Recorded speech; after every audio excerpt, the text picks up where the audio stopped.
I'm not ready to compete today. And I'm very sorry for the fans. I'm very sorry for the tournament. I'm very sorry for everybody who were ready to watch the match on the television, for the televisions, for everybody. But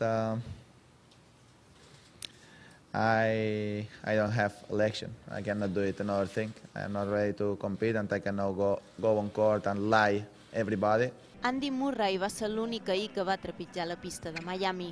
Ho va fer per entrenar, per preparar la final que jugarà contra Novak Djokovic. Nadal no va tenir oportunitat de disputar les semifinals. El genoll esquerre va dir prou després del partit contra Wilfried Tsonga. Looks and is nothing really different that happened a few times in the past. So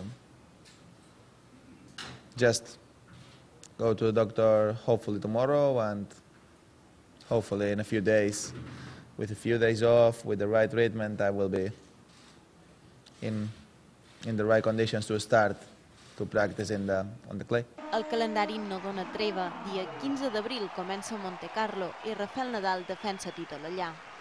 I want to arrive to the clay court season with the right conditions, but I wanted to arrive here with the right conditions. That's why I rest all February. So I'm not going on court today, not because I have the clay court season. I'm not going on court today because I cannot go on court today. No, not thinking about the clay court season. La lesió pot complicar les coses. El genoll ha de recuperar-se. Nadal vol veure el seu metge i començar el tractament el més aviat possible. A l'espera de l'evolució, el mallorquí manté el calendari fixat a principi de temporada. My knee is not ready to play good tennis, so in general I'm pretty happy almost about everything.